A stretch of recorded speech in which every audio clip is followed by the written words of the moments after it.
making you right here. I'm just filling in from Malcolm, that's all. And as I said to the others who were here earlier, I kind of view this as pars inter pares. And I just realized that's Latin for equals among equals. So let's begin, and we'll start with the agenda. Items on the agenda may be taken out of the order presented. 2 or more agenda items for consideration may be combined, and any item on the agenda may be removed, or related discussion may be delayed at any time. Backup material for the agenda may be obtained from Luann Holmes, City Clerk, at the City Clerk's office, 195 South Main Street, Las Vegas, second floor on the city, or at the city's webpage, www.lasvegasnevada.gov. So we call the meeting officially to order, and then we determine if we're in compliance with the open meeting law. Actually, has it been properly posted and all that? Yes, it has. Okay, so we are in compliance with the open meeting law. And we move on to number 3. So public comment during this portion of the agenda must be... Sure, we just need to do roll call. I'm sorry. Should roll the roll. Do better. I know. Do the roll. Because I know you're all here. I checked you off for the official record. We take the roll. So, Ashley, take it away. Sure. Chair White, excused. Vice Chair Bastian is excused. Acting Chair Schultz. Present. Commissioner Aker. Here. Commissioner Armenian. Excused. Commissioner Becker. Here. Commissioner Dodo. Excused. Commissioner Gabray. Here. Commissioner Henley. Here. Commissioner Lozano. Here. Commissioner McCurdy. Excused. Commissioner Niger. Excused. Commissioner Tabor. Here. And Commissioner Thompson. Excused. And can I just add, I'm here, my name is... Oh, I'm sorry, Commissioner Sherman. Sorry about that. I checked you off on my... You do have a card. Okay, so ready to rock and roll? Yes. Okay, good. Moving on, agenda item number 3, we're going to turn compliance with the open meeting law. Public comments during this portion of the agenda must be limited to matters on the agenda for action. If you wish to be heard, give your name for the record, the amount of discussion as well as the amount of time any single speaker is allowed may be limited. Is there anyone here for the public comment portion of the meeting? Being that there's no one here, we move to the next agenda item. Okay? So the next one is a review of the minutes from the June meeting. We did not have a July meeting. It was July break time and the 4th of July. So this is the last meeting we had was the June meeting. So I have a couple of questions, comments, but before I start, I'm open it up to the other commissioners. I'll make a motion to approve the minutes. Is there a second? I'll second. Okay, so we have a motion to approve, a second. Now we can open up to comments. Anybody have any comments or corrections? Okay, I do have some. Okay.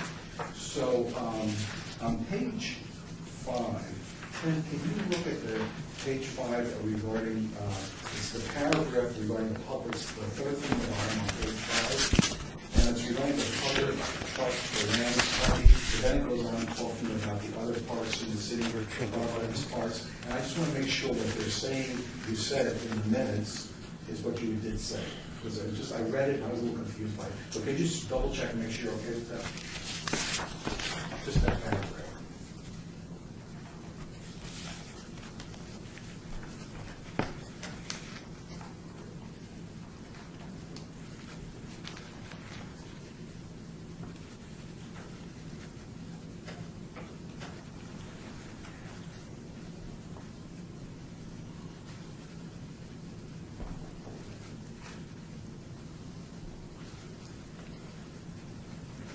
Yeah, it seems fine. Okay, but what I'm confused about is the rooftop portion, because I thought that the agreement to fund the additional park expansion was not going to come from the community, but from the city. Well, that's, if I may clarify, Mr. Chair, it's a common reference to a park tax or credit that is charged to the developer. We call it rooftop. So it's per household the developer pays to the city and can request that money back if they provide a park. it's part of a master development agreement. There's another term for it, it's just not coming to. It's okay, but it's accurate. It's really my not understanding that terminology. Yes, it's from the developer when they get a permit per household rooftop. They pay towards it. Yes, which they have the right to request. Thank you, Michael. That's exactly what it is. Okay, I just wasn't familiar with it, and then when I saw that, I was saying, okay, I thought the money would be channeled back to the city, and then it looked like it was another assessment. But now that I'm there, I'm fine with Okay. that. Okay, without any further ado, then, since we had a motion and we had a second, everybody in favor of accepting the minutes as presented? Aye. Aye. Okay. And Member McCurdy, how are you? How are you, sir? I'm fine, good to see you. So let's move on then. The next item is the public safety report, and I see in our place settings, we already have a written report from public safety. So let's hear. Hello, Officer Lisa McGregor, and I have the public safety report for July. There were a total of 132 incidents, 52 of which were arrests, 49 were citations. The park requesting the most calls for service was once again Hunters Park with 24. And then the Las Vegas Detention Center and Justice Leavitt Park tied for second with 21. At Bob Baskin Park on Wednesday, we had two men get in a fight and stab each other. One went CMC with collapsed lung, the other with a couple of stab wounds to his chest. They both recovered and were booked on charges. Ward 3 and Ward 5 had the highest total events, almost tied, 279 to 277. Ward 3, the motorcycle team discovered and arrested 2 people in a stolen vehicle with drugs that, because of where they were located, wouldn't have been found if it hadn't been the motorcycle team being able to get in and out of those small, tight areas and trails. Ward 5 at Doolittle, the marshals arrested a group of males who were brandishing guns and videotaping themselves in the children's play area, where many children were present at the time. The males were arrested on many charges, including they were tied to a string of robberies in the area, possession of illegal narcotics, firearms, and ex-felon failing to register and possession of weapons charges. Ward 6, after some investigating, they were able to tie an inmate who was already in North Las Vegas custody to some auto burglary and possession of stolen peppers. Citations, most prominent citations and arrests. In Rotary Park, the marshals after hours, all the parks, most of the parks close at 11, some have different hours, but they're all closed by 11 p.m. They investigated a couple who were living in a tent in the corner and found that the female had been basically held hostage and kept high on heroin and pimped against her will. She was critically ill and transported to the hospital, and the male was arrested on a variety of charges. Ward 3, subjects interfering with the arrest of others were cited, and also they arrested a juvenile for riding a motorcycle through the park, resisting arrest and obstructing a police officer. We've had numerous sightings of coyotes at Buxton Basin, and they've been animal control with the deputy marshals have been capturing them and moving them. Ward 5, marshals assisted Metro in searching Charleston Heights Park and the surrounding area for a robber at Cimarron Rose, an elderly woman. The officers were at Cimarron Rose on an alarm call, and after they cleared that, they noticed a car kept going around and around the facility, pulling in and going around, and so they conducted a traffic stop and found that the female driver was suffering from dementia and she was lost, and they were able to get her back to her family. Doolittle Dig Camp had their hometown heroes last week, and the marshals gave various assemblies, stranger danger, park safety, and answered a lot of questions. In one of the locations, the marshals came across a diagnosed schizophrenic that was on the missing and endangered list, It's not illegal to be missing, but they were able to watch him and stay with them and notify his family until he was back with his family. We have a lot of new officers starting. Every shift has 3 to 4 trainees on each shift. And we also have 23 explorers. There's been a recent influx of destruction of property reported at Selby and Firefighter Park, different play areas. They were using the turf. There's been an increase in drug arrests that involve heroin. And there's been an increase with off-roading with motorcycles at Levitt, Floyd Lamb, Veterans Memorial, and Hears Park. They have made contact with some individuals. Marshals have been dealing with a huge increase of homeless campers in Lindley Parks. And instead of arresting them, we've been able to get a lot of them assistance and help them out that way. We've also assisted in getting a lot of people to the hospitals that need to go to the hospital. So it's called Legal 2000, and that's when you can articulate someone's a danger to themselves or others. You can force them to go to the hospital and get help. And not in your report is one little item I thought you might find of interest.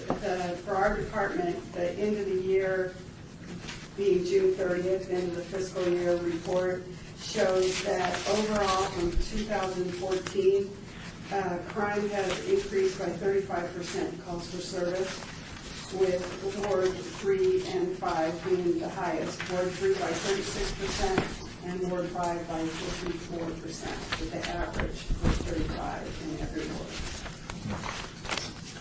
Any questions? First of all, I want to thank you for including some of the positive things, because we know that they happen, but we never hear of them here, so it was kind of nice to have that balance in the reports. I have an unusual question, and I'm not sure if it's for the deputy marshal or more for parks, but how are you guys handling all the graffiti and tagging? Oh, we try to investigate it and find who's doing it, because most of your graffiti, there's signatures involved, and you can work with other police agencies, and we photograph it, and we're able to identify people a lot of times, because they all have their own monikers. And so they investigate it that way. Our SET team does a lot of arrests and follow up on that, and so that's included in the report, and then it's turned over and cleaned up pretty quickly. Yeah. Thank you. Other questions? So I have one. So I noticed in Ward 6 you said there was a person that was arrested but was already in North Las Vegas custody. Is that, when you say it like that, does that mean that the person was previously arrested but released on their own recognizance or probation or something like that? How do you get arrested when you're in custody? I couldn't follow. He was in custody on other charges from another agency. Our agency was able to follow up an investigation and put together a case that tied him as the suspect. So he's rebooked on additional charges. Like this morning, we transported 2 from city jail to CCDC on additional charges. They still have the charges from city, but now they've got felony charges, so we're going to take them over there until that's. Now I get it. Now, I have another one too, and that is I see that this crime alert here, this is the Durango YMCA. That's a Durango Cheyenne? Yeah. So that's the one place I go to work out, and I was saying, wow, I didn't know about that. My grandkids too. So you're still seeking out these people? Yes, that's a happening park. What did you say? That park has a lot of activity, the skate park, and then we've tied individuals that have committed robberies at the skate park. They have taken the backpacks that they stole across the street to Albertsons and stolen liquor, and so then you have us and Metro, because we got them all together, all working together. It's an interesting area up there. It's pretty, but there's a lot of activity, criminal activity in that. I see that YMCA. you better work out, you never notice those things, you know? So, wow, now I'll be more alert. Yeah. Any other questions? Thank you so much for the thorough report. Appreciate it. You're welcome. Have a Okay. good evening. So, who's representing operations? Mr. Chairman, we just received word that no one from O&M is going to be able to make it today. So is it possible possible that if we had questions, that somehow they could be coming back? Absolutely. So I would like to open it up then to the members who might have questions or concerns in the operations area that can be funneled back, and maybe we could hear what that is. Does anybody have anything? I can give them a compliment. Every now and again, I end up going by, it's not necessarily in the there, for example, this is Commissioner Becker. The Pauly Gonzalez Park is one of the nicer maintained parks that I think I've visited. And even the bathrooms there are always crystal clean. I've never seen it an off day for that park. And I just thought I'd like to pass along that the maintenance there is quite exceptional. That's great. Thank you. So I do have some things, and please, correct me, because I'm not sure if this is the right time to bring it up, or maybe bring it up later when we have another open agenda item. It has to do with the park walkthroughs and audits that are normally hosted by the operations team. And I know that we were in transition in Ward 6 for some 6 months, I call it an election transition period. And now that that's gone, I know that in communication with our new councilwoman, there is an interest to do one of these walks, and her staff, who I've chatted with on the phone as well, I've met him yet, Chance, Bonaventura, would like, I generally remember that we don't like to do these things in the heat of the summer, generally like to wait till October or something. So I was just wondering if we try to set something up for Ward 6, maybe first half of October. Yeah, we'll pass that along. Chance and I would probably be the focal points to coordinate that. I don't know yet if the councilwoman will participate, but I suggested to the team that she does participate, because it'd be good exposure to do that, but that's up to her. So, the other thing too is I know that we have the handy dandy parks survey tool that's still in evolution with the quantifiable criteria and the photographs. In terms of the evolution of that work product, is it done or is it still evolving? That, again, Mr. Chair, this is Director Hacker. That's an operations and maintenance product that I can't really speak to that. So if we can maybe get some feedback, you all know what I was talking about? If we get some feedback, because I think that's also another good tool, especially since we have 2 new council people, and I know parks are always big on the agenda for the constituents and everything, and they automatically come to the job, they have a perception of what they think we should do, and I think that tool is a major positive step, that we should try to promote the tool, and at least with the new council people, at least expose them to that tool. I certainly for Ward 6 would help, but I'm sure Ward 2 would need to also do that too. I think there's a lot of goodness here, so we can make a follow-up on that. Okay, so that's all I have for the 2 items then. From my side, I guess there were no others, so without further ado, let's move on to item 7. And item 7 is the report of the municipal sports staff regarding sports programs offered by all wards, which is very important in the city. So Savante Manor is our coordinator over our MSU unit, as we refer to him, municipal sports. Sandy Foley is supervisor. She oversees municipal sports, reservations, park reservations and rentals, reception, Floyd Lamb. What else do you got? You got all kinds of things. Minker, youth sports. So they're here to give you a little update on what's going on with our municipal sports unit. I think you'll be pleased to hear all the good news. I'm here for support.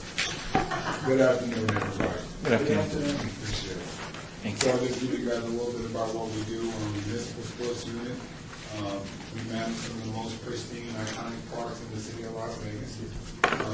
Best in the nation, in my opinion. We allocate our fields to our users who come in. We have sports users, tournament users, short-term users, people who just want to come in for quick events. We allocate to them. We do also on the back page, if we go to the next page in the package, I can just give it to you. We have adult sports leagues. That has been a staple in the municipal sports unit for years now. We are looking to still grow these programs. This is the most current form. We are also updating this information. We always put out a new form about every 3 months with all of our dates and everything that's going on. Softball leagues. We're also venturing into adult soccer leagues right now. We have volleyball leagues out at Centennial Hills Park. So that is something that we've been doing for a really long time. Something new, fairly new, but we've been into it for a really long time with the city of Las Vegas is youth sports. But we've moved into trying to make our youth sports division centralized. We want to be able to offer youth sports collectively as a group within the city of Las Vegas. And it's kind of been done individually per se, per site for a number of years. And now we've come together, Sandy and I work together with the direction of our director, Mr. Hacker, to put together our youth sports organization group. We're doing a wonderful job at it right now, but we are also working to grow this program as well. We put this inside of our brochure information that goes out. And we also update this just about every quarter as well when we review our brochure. Let's give you guys a little bit more about how we allocate our fields. So we have 3 types of permits. We have a short-term permit, an allocation permit, and we have tournament permits.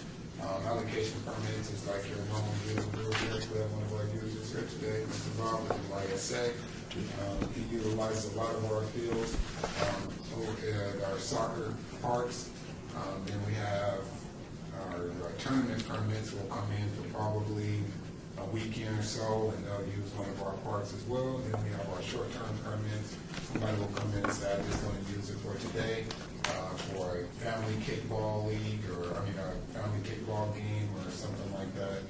They can come to our offices here on the 5th floor, or they can contact us online, and we'll normally give them all the information they need to contact us to be able to department to the city of Las Vegas. Does anybody have any questions? Members? As I drive around the city, I have a question. As I drive around the city, I see all the programs underway, and it looks like a vibrant, active, engaging program for the communities, and I think that's wonderful. Appreciate it.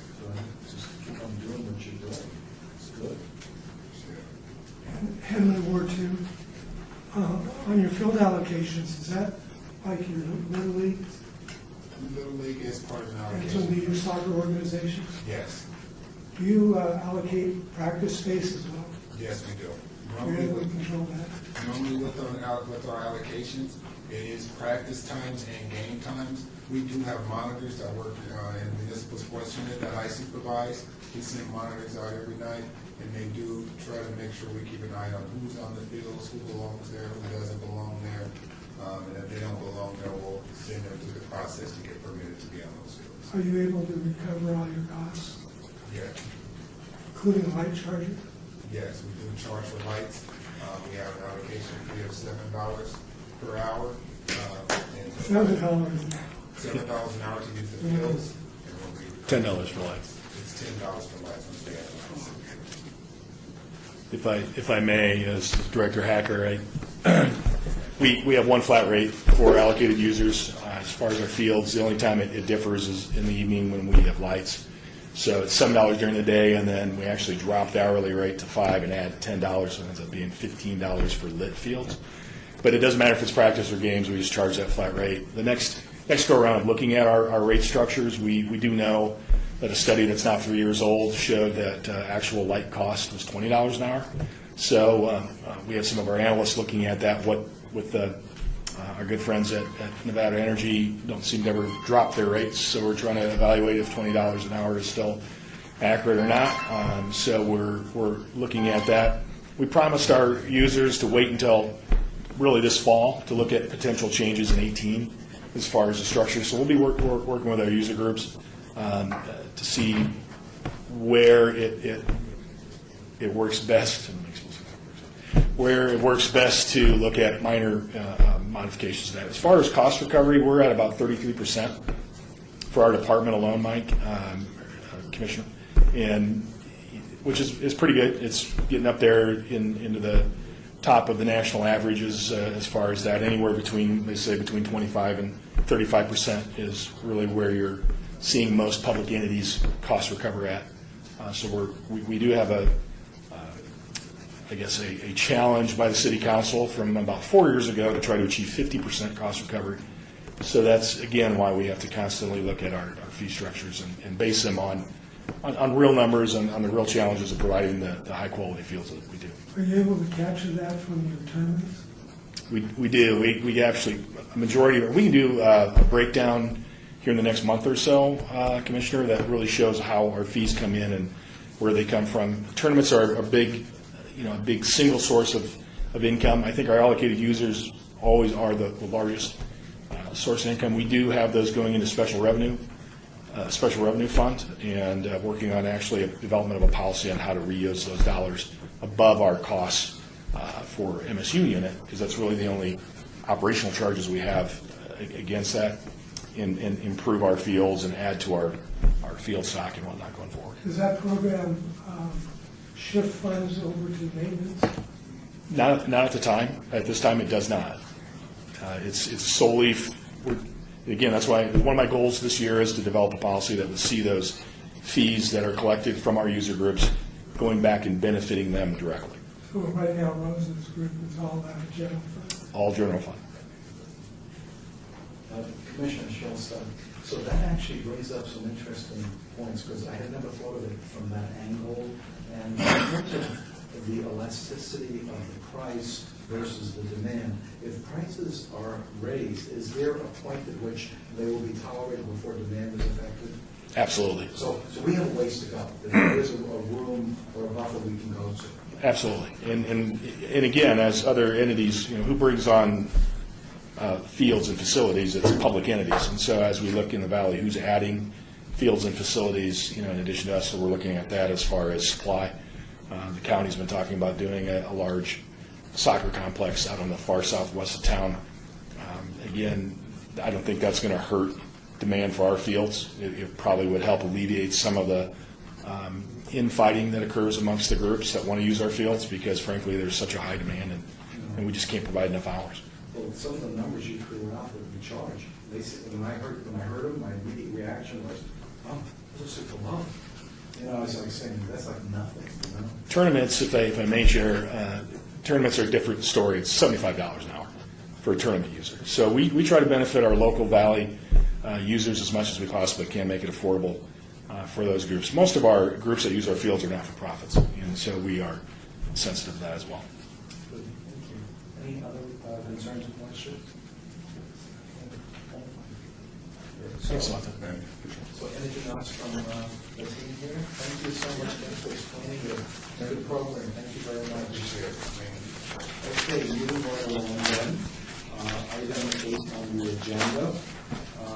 This is the open-ended item I think we've added, which I think is very helpful for each of us to share or express concerns and bring up things. Reports by the board members regarding park issues and events within your council wards and at large, all wards.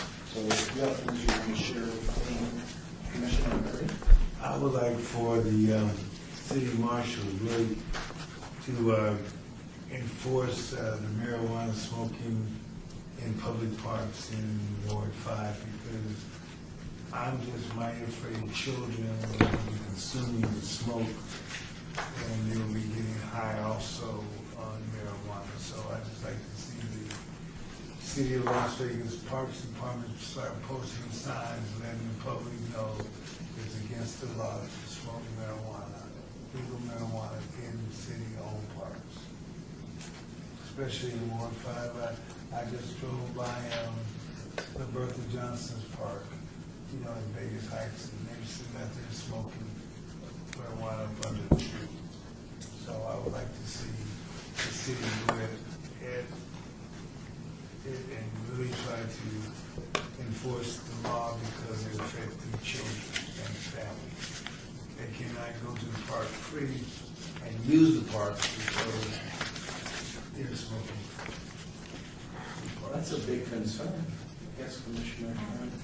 I share Commissioner McCurdy's concern, and I'm just wondering, is there a way that we could make this an agenda item so that we could, I think it's fairly new in Nevada, I don't know where you guys are at on this, but could we make this an agenda item and have somebody present to us the role of this new law of marijuana, and will we treat it like we do alcohol in the parks? I mean, if it hasn't been officially addressed, I think this might be a good place to start. If I may, Chair. A matter of months ago, we actually did have an agenda item, and we did talk about that, Commissioner Sherman. What it boils down to is there's no smoking in our parks, so any smoking is illegal in our parks. If you see somebody smoking, marijuana or anything, you need to call the non-emergency number or get the marshals to respond. That's the best way to do that. As far as signage, we're waiting for, some additional, when it comes to intoxicants, because that's the way we're going to treat it, is to add it to an intoxicant, because it's not just the smoking. They can consume THC in so many different forms, and so we don't want people intoxicated in our parks. And so when we make an adjustment to the signs, we've already dealt with smoking, no smoking. And the state has been really good about there's no smoking marijuana in public. All of our places are public. There's not a park or a facility that we have that is not considered a public space. So eventually when we get down to really defining it's going to be intoxicants, and frankly, the city has a task force that's been working with county counterparts and state counterparts, and we just have yet to receive any directive on how to further define that, but hopefully that adds some clarity. Well, Director Hacker, according to the United States law, that if it is still illegal in the United States to consume marijuana, states are going to the option of regulated in their particular state. But I know on federal property, I do know you cannot smoke, or if smoke marijuana or no kind of drug in federal property. So I agree with you. Someone needs to really come with something solid so that everybody will be doing the same thing. I'm just appalled. Already the first month of operation of marijuana legalized recreational, there's been a robbery already the first month. And I think we have not seen the end of this arena, because people are going to become destitute for money. They're going to increase robberies in our public parks and our public places. And our crime is going to go up horrendous, because when you go to the park, somebody's going to try to break in your car, trying to do anything they can to get money to go get their substance. So I'm everywhere I go now, I go to churches, I go everywhere I go, I'm speaking various really hard against that. I've even contacted my assemblyman, and I've told my assemblyman how much I'm against it. And I'm hoping that he can do something, about it, and I've had his constituents to call him. I think we need to contact our legislators, especially get them to do something about the marijuana when it comes down to the forms that they want to put it in candy, they want to put it in all kind of enticing things for children. And we will see people not smoking, but they'll bring it to the parks as candy, they'll bring it as cookies, they'll bring it in all kind of forms. And next thing you know, we'll have people doing what they do in our parks.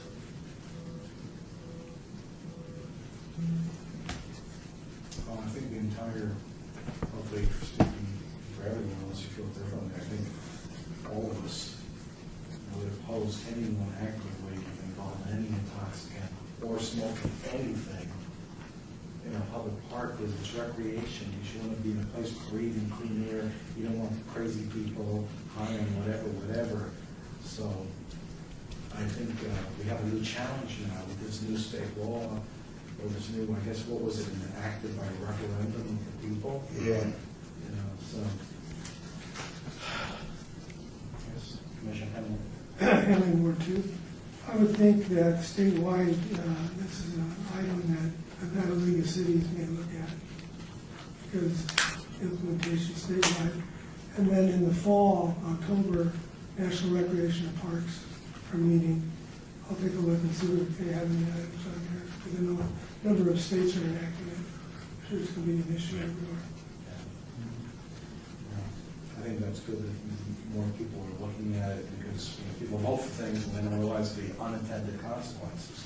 There, with this, there's a ton of unintended consequences, no matter what the law says, because people just have this perception, oh, Nevada is legalized marijuana consumption, whatever, you know.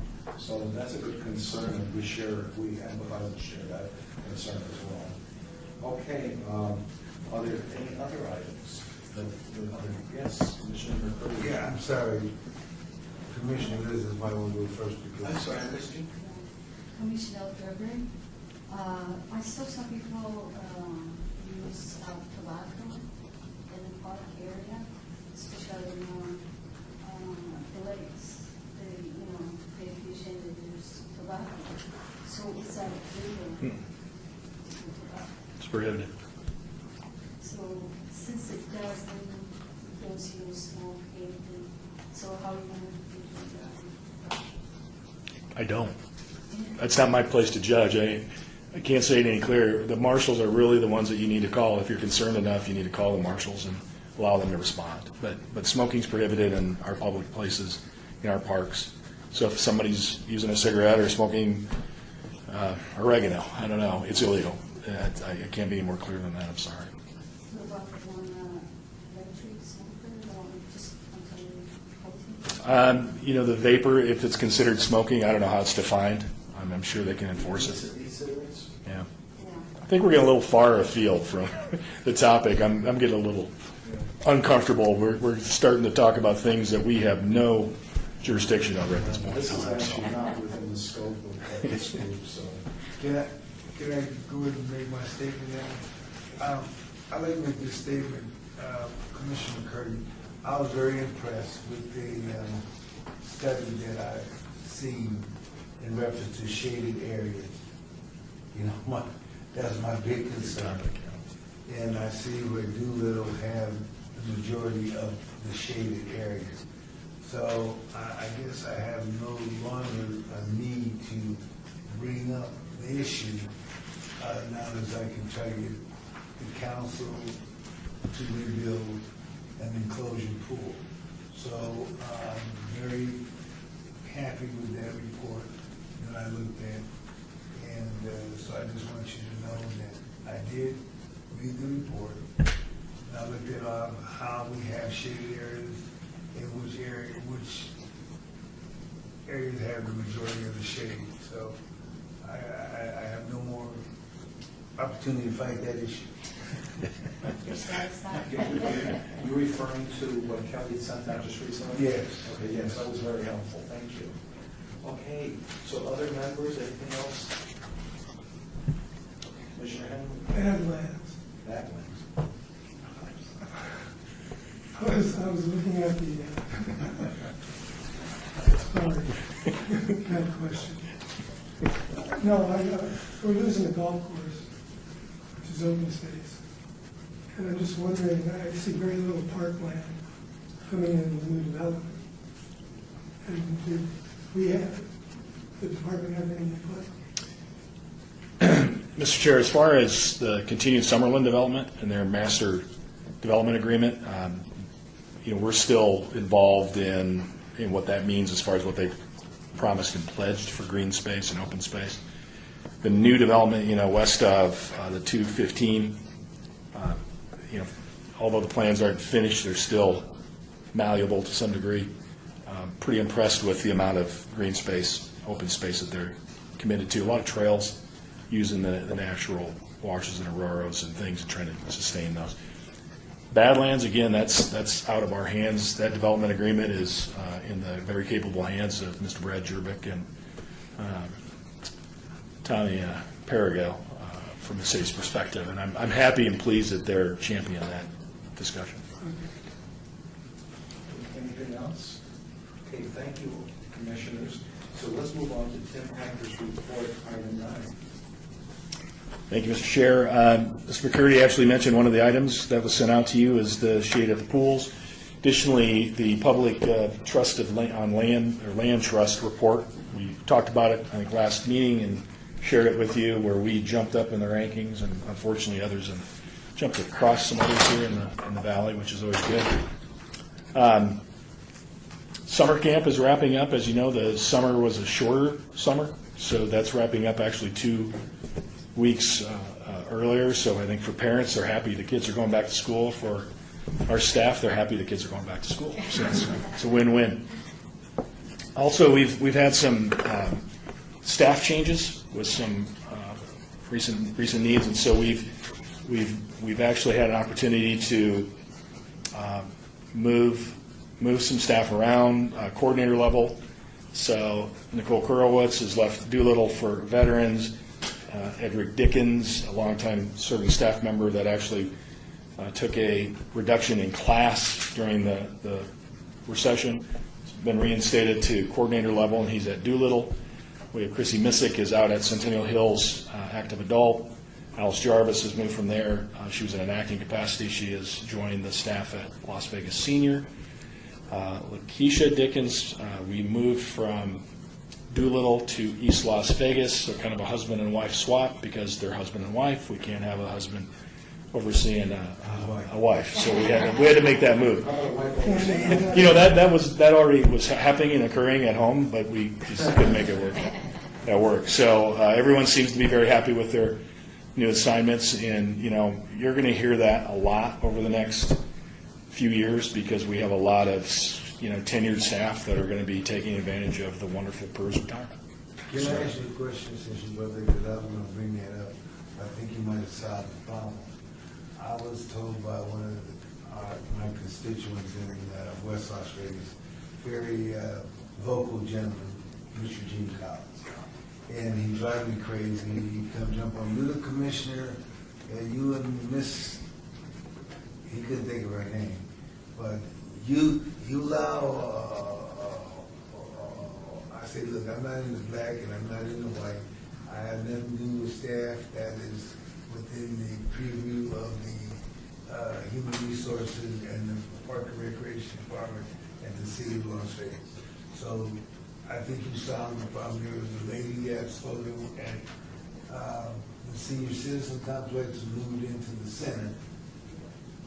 Caucasian lady that's... No, she had come, Nicole had come back from a RIF list, and she went into Doolittle because we had a... Caucasian lady. Yes. Now that lady has been moved where? To veterans. Thank God. So now you've got this gentleman, here has been moved to Doolittle. That was the issue that he brought to my attention. But I assured him that I was not going to get into no human resources and personnel policy because of the fact that the City of Las Vegas cannot discriminate against anyone. So there had to be a place where they would, if that person was available, I'm quite sure the city would do it. And I tell him, and I had to tell him all the time, that West Las Vegas 89106 is no longer all Afro-American. It has Hispanics and you have Caucasian and everybody living in that area. So he cannot try to hold me hostage or hold the city of Las Vegas hostage because they're the person, Thank you very much. The only thing to say to that is that we have a great number of very high-functioning staff members, and as opportunities avail themselves, we try to put people in the best fit for the community. We also moved Will Dunn from Minker over to fill pending retirement. Mr. Bennett? I mean, I was very impressed when I see this young man come up here, Mr. Minor, that everybody's giving a fair shot here at the City of Las Vegas with up mobility. I really believe in up mobility, and I really believe in progress. So I just want to, thank you for, and thank the city for looking out on their staff and giving them opportunity for upper mobility. Absolutely. So, quick question. So you mentioned Ronnie Fuller, but I've missed it. What is she doing? So Ronnie was moved, this was a number of months ago. I think we might have mentioned it. Chairman Schultz might have been gone at that particular meeting, but Ronnie moved to Mirabelli. That's a community center, and Ronnie had been in our active adult. She had come from community center. She was ready for a challenge to go back into And you community also center. mentioned the name just now of the Centennial Active Adults. Krista Missick. Krista Missick. I'll have Kelly send out the announcement that we sent to staff. We'll go ahead and send that out. Because I just want to stop by there. and Yeah. introduce She'd myself, appreciate say that. hello. Yeah, absolutely. I knew Ronnie pretty well, and she's very Absolutely. helpful, so I'll just stop by and say hi to her. Yeah, well, again, so we're having a number of changes. It's going to continue for the next, I think this is 3 the way years, to it keep really the is. staff alive and vibrant Absolutely. And keep them engaged, because that way they don't get settled into a routine. Oh, more of the same, they get some challenges. They can make a different effect. I think that's a great idea. It is. Management style, I like that. absolutely. Thank you. That's good. That's all I had. That's all great. So, were you about to say something? I got a question for you. With the 2-week shortness, were you able to anticipate that in the budget? We did. For We, flags? yeah, Commissioner, that's a good question. We did. Hopefully, you remember when you mentioned aquatics. I got to brag again. This is the first time in probably 7 or 8 years that we've been fully staffed in aquatics at the start of the season. So it was incredible, and we've maintained good staffing levels throughout. We've had good utilization of the pools. The 2 weeks, unfortunately, is going to dip. Is going to hit our summer revenues a little bit. We made some adjustments in summer camp. A little more elasticity there as far as the demand and whatnot. Pools, we didn't touch the rates there, but with summer camps, we kind of tweaked. We had some more specialty camps, so it'll be more than a break even for us. Thank you. Okay, so that takes us to the next item on the agenda, which is the citizens' participation portion. Oh, If I may, I'm sorry. We have these I'm going to pass these around, but it is the 10th anniversary of Centennial Hills Active Adult in the Community Center.